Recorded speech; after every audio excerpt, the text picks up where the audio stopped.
consumidos, por cuanto no obedecieron a la voz de Jehová, por lo cual Jehová les juró que no les dejaría ver la tierra, de la cual Jehová había jurado a sus padres que nos la daría, tierra que fluye leche y miel. A los hijos de ellos que él había hecho suceder en su lugar, Josué los circuncidó, pues eran incircuncisos, porque no habían sido circuncidados por el camino. Y cuando acabaron de circuncidar a toda la gente, se quedaron en el mismo lugar, en el campamento, hasta que sanaron. Y Jehová dijo a Josué: hoy he quitado de vosotros el oprobio de Egipto, por lo cual el nombre de aquel lugar fue llamado Gilgal hasta hoy. Y los hijos de Israel acamparon en Gilgal y celebraron la Pascua a los 14 días del mes por la tarde en los llanos de Jericó. Al otro día de la Pascua comieron del fruto de la tierra, los panes sin levadura, en el mismo día espigas nuevas tostadas. Y el maná cesó el día siguiente desde que comenzaron a comer del fruto de la tierra. Y los hijos de Israel nunca más tuvieron maná, sino que comieron de los frutos de la tierra de Canaán aquel año. Demos gracias al Padre. Amado Dios, en esta maravillosa hora queremos exaltar tu nombre, queremos bendecirte, mi Dios, pues nos permites una nueva oportunidad, una oportunidad preciosa para alabar tu nombre, para bendecirte.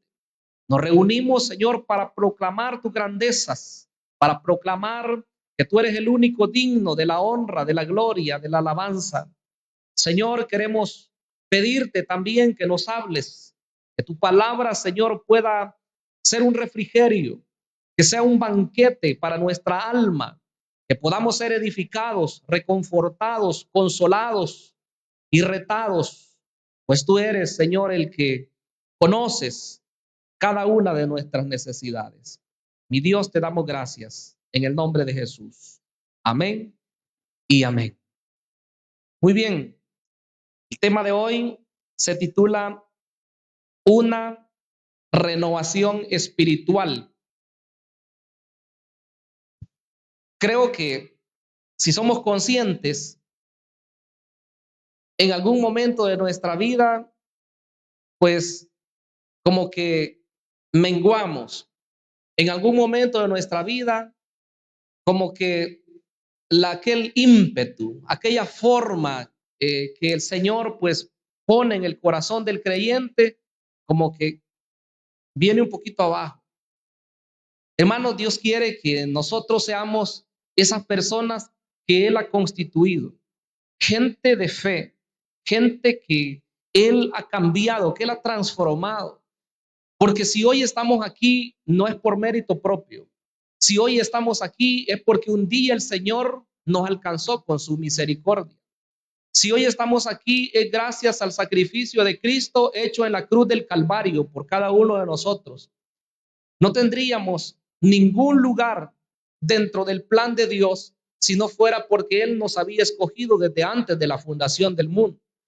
Ahora Él quiere que nosotros vivamos de esa forma, que nosotros vivamos de una manera que agrade a Dios, de una manera que le lleve honra, que le lleve alabanza a Él. Pero como dije, hay momentos en la vida que propician que el creyente como que se olvida, ¿verdad?, de lo que Dios ha hecho en su vida. Se olvida de que un día estaba perdido, que un día estaba sin Dios, que un día estaba lejos de todo lo que son las promesas que en esta santa palabra están contenidas. Pero hermanos, nos ha traído el Señor en esta mañana para decirnos que Él quiere un pueblo renovado, que Él quiere un pueblo avivado, y eso no lo podemos hacer los seres humanos. Eso, el único que puede avivar el corazón de cada creyente es el Espíritu Santo de Dios. Y yo creo que estamos en el mejor lugar para ser impactados por el Señor, porque Él nos quiere de esa forma. En el caso de Israel, que eran los que iban por el desierto, la travesía ya había terminado. Ya 40 años se habían cumplido de que ellos habían salido de Egipto. Salieron para adorar a Dios. Vea que todo tiene sentido en la vida espiritual Si Dios nos sacó a nosotros del mundo, nos sacó para que le adoremos, nos sacó para que le rindamos alabanza, no nos ha sacado para otra cosa. Entonces a Israel salieron de ahí, de Egipto. Moisés, que fue el líder encargado, él los saca, ¿verdad? Y el objetivo era que le dieran la alabanza a Dios. Y claro, ellos por el camino les pasó de todo, se desanimaron, ¿no? En otras oportunidades tuvieron miedo, quisieron regresarse a Egipto, anhelaban comer allá de lo que comían, y ellos al final pues creían que Moisés no era el líder indicado. Y total, pues de todo les pasó en el desierto. Pero bien, hoy están ahí ya, están en la tierra, están entrando, porque en el capítulo anterior, en el 14 de Josué, se narra cómo ellos pasan el río Jordán. Para ellos eso significaba como un recordatorio de lo que Dios había hecho con sus padres cuando ellos acababan de salir de Egipto.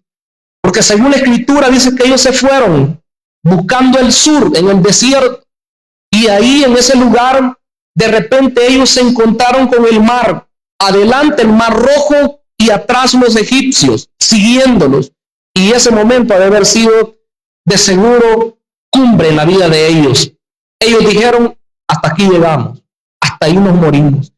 Y creo que en la vida del creyente puede ser que han habido momentos así, pero Dios, hermanos, no se deja sin testimonio, porque Él ha mostrado su brazo extendido, y para con Israel lo manifestó. Cuando ellos creían que estaban encerrados y el enemigo creía que solamente era la presa que iban a ir a tomar, ahí el brazo de Dios se manifestó fuerte y poderoso, abriéndoles el mar y mostrándoles que el control lo tenía el Dios Todopoderoso. Porque, hermanos, el control no lo tiene el enemigo, el control lo tiene nuestro Dios. Cuando usted sienta que ha perdido el control, crea que Dios todavía no lo ha perdido. Porque la realidad es que, como lo he dicho en otras oportunidades, lo que pasa al creyente muchas veces es que piensa que él o ella es la que dirige su vida. Y hay que decir que cuando nosotros no conocíamos al Señor, esa era la forma de vivir. Sin embargo, en Cristo hemos aprendido que el control de nuestra vida la tiene el Señor. Y de manera que se abrió el mar. Pero hoy a esta nueva generación Dios les manifiesta de nuevo su poder. Y la forma que Él manifiesta su poder es abriendo ese río Jordán. Y ellos pasan. Y aquellas personas, como dicen los primeros versículos de lo que hoy hemos leído, cuando oyeron que el pueblo había atravesado el Jordán y lo atravesaron en seco, que Dios había hecho un milagro nuevamente, dice que ellos tuvieron temor. Ya el valor se les había ido y estaban ellos solamente a la espera de que los israelitas llegaran a la conquista de la tierra de Canaán. Pero es ahí, en ese contexto, cuando ocurren tres cosas que yo quiero mencionar ahora brevemente. Tres cosas, al hablar de una renovación espiritual que son aplicables hoy a la vida nuestra, quiero mencionarlas. La primera de ellas es la circuncisión. La segunda es la celebración de la Pascua. Y la tercera es el cese del maná y degustar los nuevos frutos. Cuando hablamos de la circuncisión, estamos hablando de un pacto, o la señal, mejor dicho, de un pacto que Dios hizo con Abraham y luego con todos sus descendientes, por supuesto. Pero ese pacto de la circuncisión lo que representaba era la comunión de un pueblo especial, el trato de alguien especial para con su Dios o de su Dios para con alguien especial. Esa pequeña cirugía que se hacía en el miembro del hombre representaba que ellos eran alguien diferente al resto de las naciones. Algunos pueblos practicaban la circuncisión como motivos higiénicos, de salud, otros para representar que ellos pasaban de la edad de la niñez a la adultez. Pero Israel era el único que lo practicaba para establecer una relación de pacto con su Dios. Y si vemos esto del desarrollo del antiguo pacto como del nuevo pacto también, nos vamos a dar cuenta que la circuncisión no era un fin en sí, sino la circuncisión representaba algo que iba a venir en el tiempo futuro. Y lo que Dios quería no era tanto una operación en el miembro del hombre o en cualquier otra parte, sino más bien lo que Dios estaba anhelando era una operación más profunda. Estamos hablando del corazón del ser humano, porque tanto Jeremías como otros hombres, y más que todo en el nuevo pacto, se dice que la verdadera circuncisión no es la física, sino la verdadera circuncisión es la operación que solo Dios puede hacer en el corazón del ser humano. Nosotros éramos incircuncisos, hablando espiritualmente. No teníamos rumbo. Estábamos perdidos en pecados. Y según la Escritura, nuestro destino final era la condenación eterna. Sin embargo, la misericordia de Dios que se manifestó, que nosotros, por cierto, no sabíamos ese plan, lo entendimos hasta que el Señor se manifiesta en nuestra vida. Pero Él lo había preparado desde la eternidad.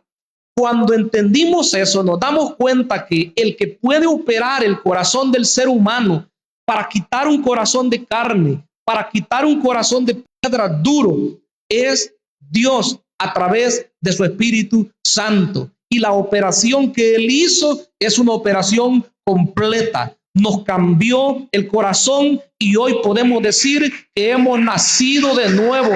Somos hijos e hijas del Dios viviente, para honra y para gloria de Él. Entonces el cambio, lo que Josué hizo allá con aquel pueblo, representaba una entrega total a Dios. Porque si alguien va a conquistar en aquel tiempo físicamente, y hoy si alguien va a prevalecer en la obra del Señor, debe de ser a base de una entrega total al Señor. Y como dije hace un rato, si es que hemos menguado, si es que hemos retrocedido o estamos muy tímidos, el Espíritu de Dios hoy quiere renovarnos nuevamente. Según estos primeros versículos, desde el 3 hasta el versículo número 8, narra lo que Josué hizo con esas personas. Dice que la segunda vez que circuncidaba al pueblo, pero claro, todo el contexto nos explica por qué dice la segunda vez. No es que una persona sea circuncidada 2 veces, era solo una vez.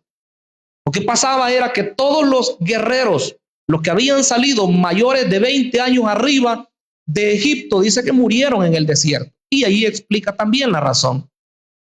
Se rebelaron cuando ellos estaban cerca de la tierra prometida, rumbo de la tierra de los filisteos. Pues narra la Escritura que ellos no quisieron, rehusaron, no le creyeron a Dios. Cuando un pueblo no le cree a Dios, hay problemas. Cuando una persona no le cree a Dios, hay problemas. Porque Dios quiere gente de fe. Nuestra vida espiritual depende de nuestra relación de fe para con Dios. Nosotros no necesitamos ver algo, hermanos. Si necesitásemos ver una escultura o una pintura o algo para asegurarnos de que Dios está con nosotros, estaríamos mal. Porque la religión es así. La religión se fabrica sus dioses. Sin embargo, el creyente verdadero sabe que su vida depende no de una estampa, no de una escultura, sino depende del Dios Todopoderoso. Y ese Dios Todopoderoso es espíritu. Y por lo tanto debemos adorarle en espíritu y en verdad. Bendito sea el nombre maravilloso del Señor. Esa es la forma que nos acercamos a Dios. Josué los circuncida a todos ellos y dice que se quedaron en ese lugar hasta que ellos sanaron. Era una operación, ya lo decíamos. Pasaban algunos días para que ellos pudieran nuevamente estar bien y poder seguir peleando. Entonces, lo primero que ellos necesitaban era restablecer el pacto con Dios. Si iban a conquistar, si iban a ser gente de victoria, necesitaban saber que quien los guiaba a ellos era el Dios Todopoderoso. Es probable que durante 40 años ya ellos estuvieran hasta cierto punto quizás dudosos de que Dios si de verdad estaba con ellos o no. Y usted dirá hoy, tanto tiempo que oigo de hablar de las maravillas de Dios y yo sigo con esta situación. Tanto tiempo que se habla de sanidades y yo con esta situación. La realidad es que Dios tiene propósito. Él es un Dios de misericordias, pero Él es un Dios que moldea nuestra vida para cumplirla al propósito de Él. Hay momentos que nosotros queremos algo, ¿verdad? Y lo queremos rápido, porque nosotros así somos como seres humanos. Sin embargo, las situaciones de la vida nos van moldeando y nos van haciendo lo que Dios quiere que nosotros seamos. Incluso la gente de llamado al ministerio muchas veces atraviesa situaciones y dicen, pero ¿y cómo si le sirvo a Dios? Pero ¿y cómo si estoy en su voluntad? Pero ¿cómo si tengo ministerio? ¿Y por qué? ¿Y por qué? ¿Y por qué? La realidad es que nosotros como humanos no tenemos todas las respuestas a las preguntas que podamos plantearnos o que pudiéramos hacerle a Dios.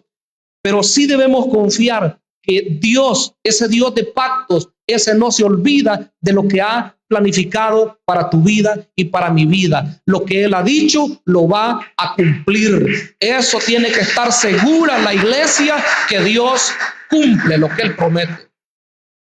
El pacto que hizo con Abraham y con sus descendientes, Él no se había olvidado. Habían pasado muchos años desde los tiempos de Abraham y ahora esta nueva generación tenía que ver por sus propios ojos lo que iba a ocurrir. Pero hacen el pacto, lo renuevan, se circuncidan todos y podemos decir que eso representa la rededicación de ellos a Dios, su consagración, su grado de entrega al Señor. Pero lo otro que ellos hicieron en ese lugar, en esa ciudad llamada Gilgal, que lo que significa es rueda, en conmemoración de los 38 años o 39 casi, ellos anduvieron dando vueltas por el desierto. Lo otro que ellos hacen en esa ciudad de Gilgal es celebrar la Pascua. Y esto es maravilloso también. Miren lo que dice el versículo 9. Y Jehová dijo a Josué, hoy he quitado de vosotros el oprobio de Egipto, por lo cual el nombre de aquel lugar fue llamado Gilgal hasta hoy. Les dijo Dios, con esta circuncisión es como que ustedes estén dejando de lado todo lo que pasaron en Egipto. Todo lo que ustedes tenían en el mundo, eso es pasado. Todo lo que ustedes hacían en el mundo, eso es cosa del olvido. Hoy les he quitado esa vergüenza. Hoy les he quitado esa burla. Hoy ustedes están listos para la conquista. Versículo 10. Y los hijos de Israel acamparon en Gilgal y celebraron la Pascua a los 14 días del mes por la tarde en los llanos de Jericó. Ahí estaban, al oriente. La tierra de Israel, ¿verdad?, que es de norte a sur, es dividida por el río Jordán. Pues ellos estaban ahí, ¿verdad? Ya habían pasado el río Jordán y estaban frente de Jericó, dice, en ese lugar. Ahí celebraron la Pascua. La Pascua lo que representa es, hermanos, aquella salida de Egipto, el momento en el cual Dios los libertó. De hecho, que la palabra en el hebreo pasaj o pesaj significa pasar de o pasar de alto. Significa que cuando el ángel destructor, que fue la última plaga, por cierto, la muerte de los primogénitos, venía de casa en casa en la noche, matando al primero de la familia, es el primogénito. No importaba si era de familia pobre o si era de familia rica. Lo que importaba era que era el primero. Ese tenía que morir. Solo donde había sangre en el dintel de la puerta y en los postes, solo ahí el ángel de Jehová respetaba. No moría, pasaba de alto, pasaba de largo. Y todos los demás morían. Eso fue lo que ocurrió a la medianoche de aquel famoso día 14 de Abib, en ese tiempo, cuando el pueblo de Israel salió. Y todos los demás, todos los que no tenían la señal de la sangre, murieron sus primogénitos.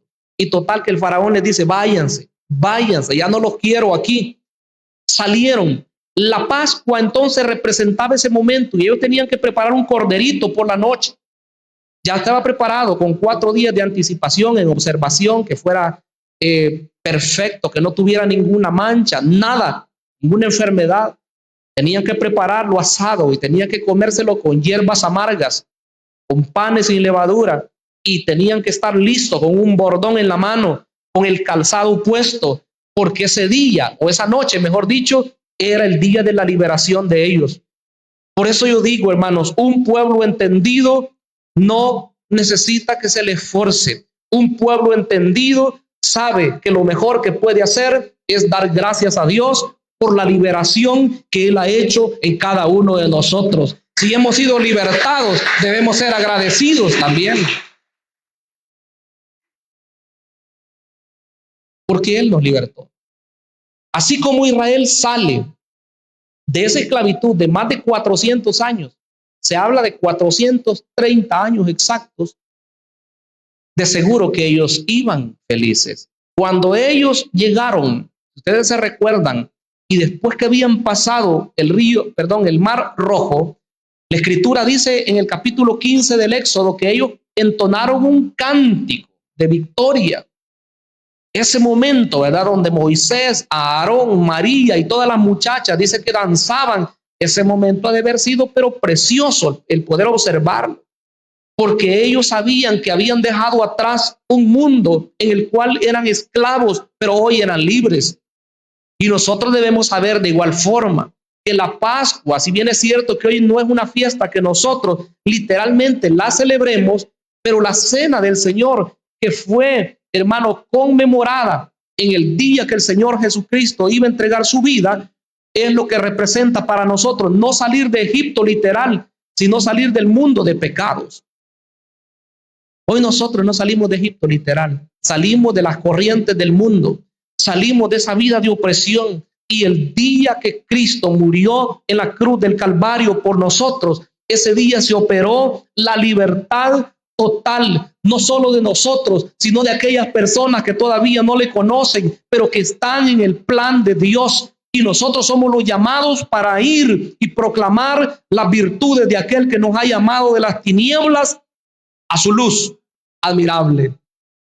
¿Cuántos nos disponemos? Debemos disponernos. Porque si nosotros disfrutamos de algo, nosotros debemos también compartirlo con otras personas. No nos quedemos con eso. La obra tiene que seguir avanzando. Celebran ellos la Pascua. Y dice ese versículo 10 que celebran la Pascua exactamente en el día que tenía que ser, a los 14 días por la tarde, en los llanos de Jericó. Ahí celebran. Esa comida preciosa debe haber sido muy especial. Estaba buscando acá algunos detalles y se dice que desde la Pascua que ellos celebraron, cuando salieron de Egipto, que por cierto la celebran en Egipto todavía, después de eso, solo una vez más la habían celebrado, cuando ellos llegan al monte Sinaí, y ellos pues se encontraron con Dios ahí en el monte, en la falda del monte. Pero desde ahí, que fue la segunda vez, hoy la están celebrando hasta que entran de nuevo a la tierra prometida. Piense cuánto tiempo. Dicen algunos aproximadamente 39 años después. Y Dios les había dicho que lo iban a celebrar año con año. Cada año tenía que celebrarse esa fiesta en el mes primero del año religioso, por cierto. Pero ellos no lo habían hecho.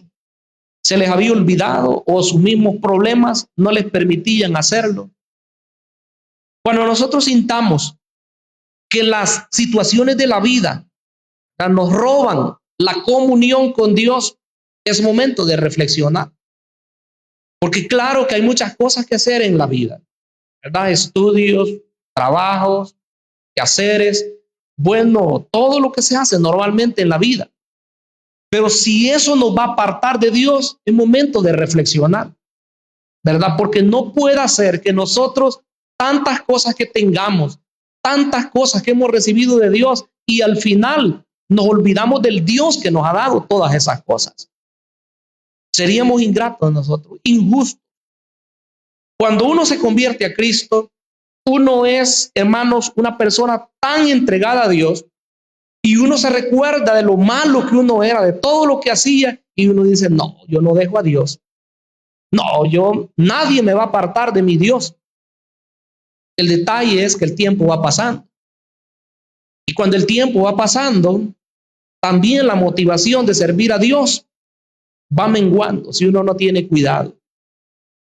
Incluso, para que no se sienta mal usted, incluso estando en la perseverancia, es probable que la rutina nos pueda llegar a quitar la bendición.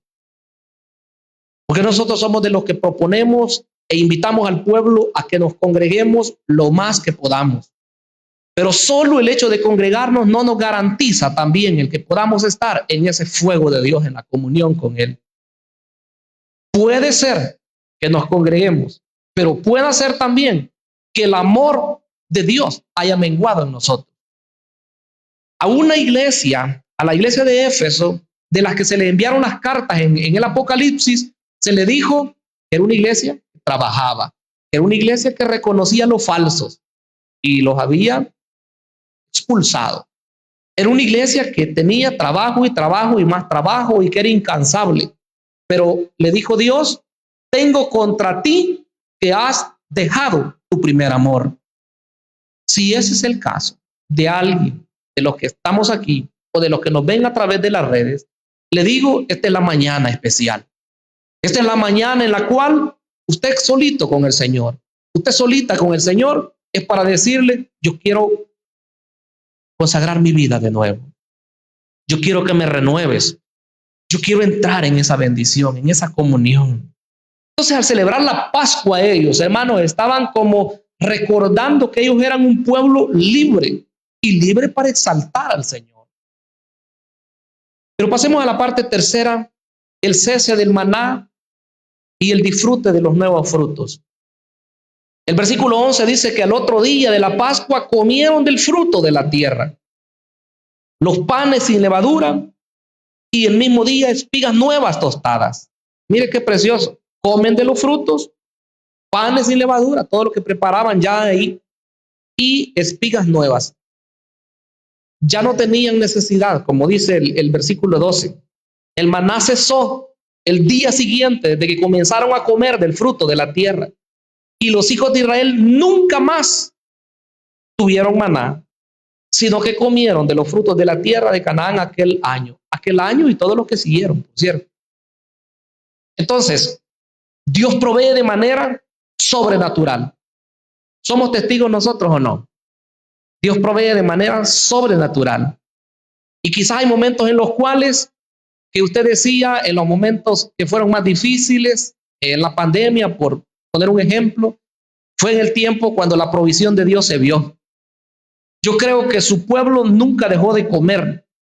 Su pueblo en esos días, he oído algunos testimonios que más comían las personas. Venía ayuda por aquí, venía ayuda por allá, personas que eran tocadas en su corazón y le decían, por aquí vengo, aquí me envió el Señor, quizás usted está necesitado, tome esto, aquí viene ayuda de tal lugar. Total, que el pueblo de Dios, hermanos, si bien es cierto que había angustia, había temor por lo que estaba pasando, pero Dios siempre envió su provisión, porque Él es un Dios que tiene cuidado de sus hijos. Él nunca va a dejar perecer a aquellos que son su pueblo. Nunca. Pero qué precioso es que aquí no debemos, como dicen, dormirnos en nuestros laureles. Porque dice que una vez llegan ellos a la tierra de bendición, la provisión sobrenatural cesó. Ya no había necesidades. Allá venían ellos fatigados, caminando, y venían amenazados, no solo por los egipcios que dejaron atrás, sino por otros pueblos vecinos. Pero hoy están en la tierra de bendición. Y la tierra de bendición enseña no solamente abundancia, sino que también enseña esfuerzo. Nosotros hoy podemos decir que estamos en la tierra de bendición. Estar en el Señor es haber entrado al reposo de Él, dice en la carta a los Hebreos. Hoy disfrutamos lo que antes no teníamos. Sin embargo, no es que uno se cruza de brazos. La bendición ya la tengo y es un hecho y así automática. No, por eso es que uno siempre, ¿verdad? Se esfuerza, uno se entrega, uno pone todo su empeño y eso es lo que el Señor quiere. Porque para verte disfrutar de los frutos ellos, Claro, al principio de seguro que ha de haber sido solo atraer, porque así nos muestra cuando aquellos espías llegaron. Pero después de eso comenzaron ellos a labrar la tierra, a prepararla, a cultivar, a ser gente de ganado y todo eso. Entonces, ¿qué nos enseña eso? Que la bendición de Dios está sobre su pueblo, pero que esa bendición también requiere de que nosotros que tenemos la mente de Cristo hoy, ser diligentes en ver la forma como Dios quiere bendecirnos. Y Él lo va a hacer, hermanos. Él va a proveer siempre ahí. Él va a estar proveyendo del fruto, proveyendo buenos ingresos a través de su trabajo. Él es el que abre puertas. ¿Qué nos toca a nosotros? Ahí están los jóvenes buscando empleos, llevando un currículum a un lugar, llevando un currículum a otro lugar, haciendo llamadas telefónicas.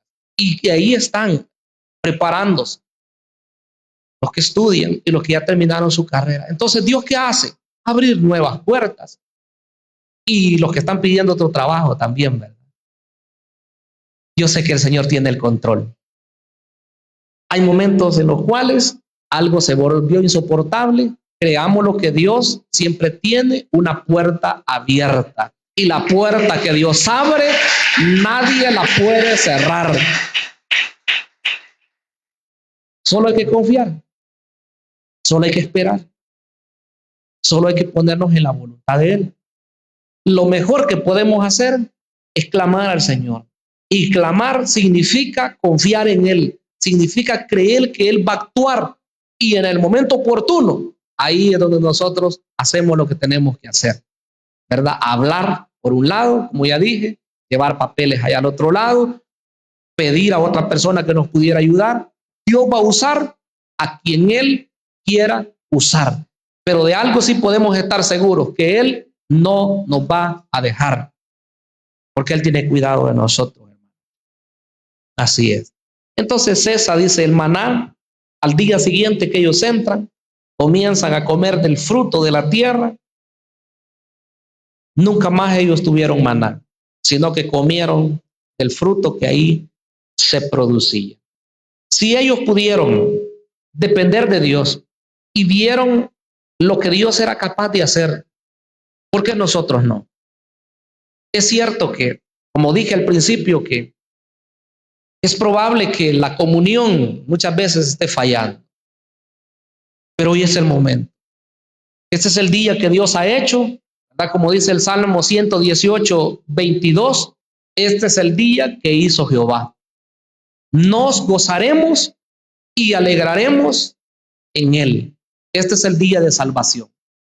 Voy a pedirles que estemos de pie y vamos a adorar al Señor. Quiero que todos nos entreguemos al Señor en esta oportunidad. Vamos a pedir al ministerio que nos pueda acompañar y que el Señor, hermanos, reconforte el corazón. Porque hay momentos en los cuales, por circunstancias de la vida, usted dice, pues me siento mal, me siento triste, o me siento solo o sola, o me siento alejado del Señor. No puedo sentir esas corrientes del Espíritu. O sencillamente usted dice, yo deseo más. Porque puede ser que usted está aquí y usted dice, no, yo estoy bien en el Señor. Gloria a Dios. ¿Verdad? Pero aún así, todavía necesitamos más. Yo necesito más del Señor. Quiero que adoremos al Señor y digámosle al Señor, renuévame, renuévame. Pidámosle, Señor, que Él renueve nuestros corazones.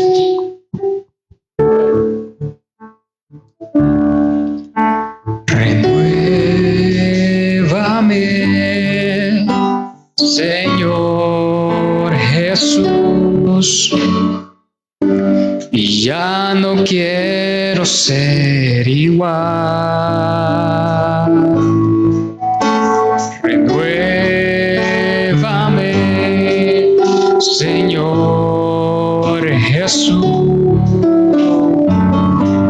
Y pon en mí tu corazón. Y porque todo lo que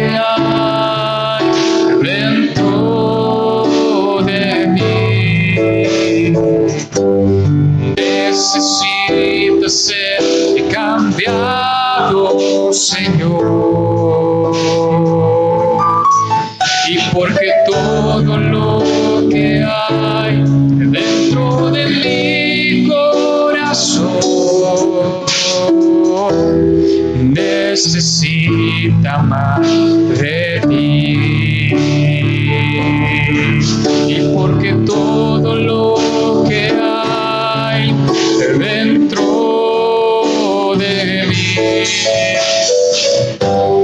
necesita ser cambiado, Señor.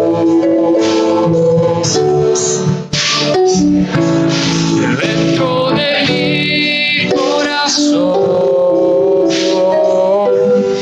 necesita más de ti. Necesita más de ti. Necesita más de ti.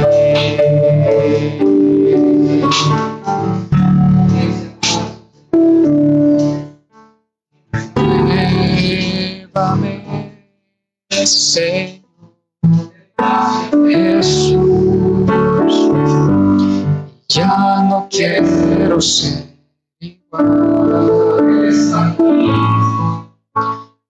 Renuévame, Señor Jesús, y pon en mí tu corazón. Y porque todo lo que hay dentro de mí necesita ser cambiado, Señor.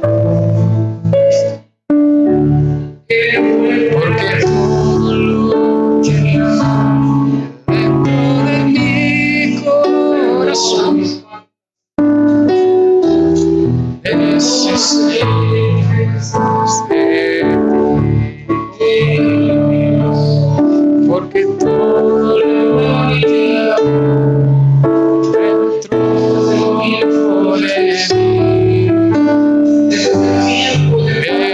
necesita ser cambiado, Señor. Y porque todo lo que hay dentro de mi corazón necesita más de ti. Porque todo lo que hay dentro de mí necesita ser cambiado, Señor. Y porque todo lo que hay dentro de mi corazón necesita más de ti.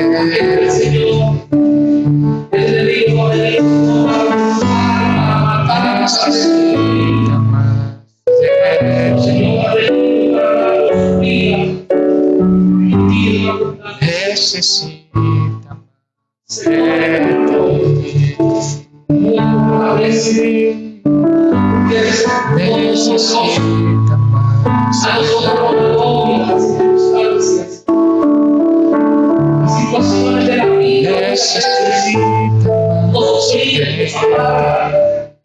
Mi Señor, mas tú tienes la fuerza suficiente para inyectar a cada uno de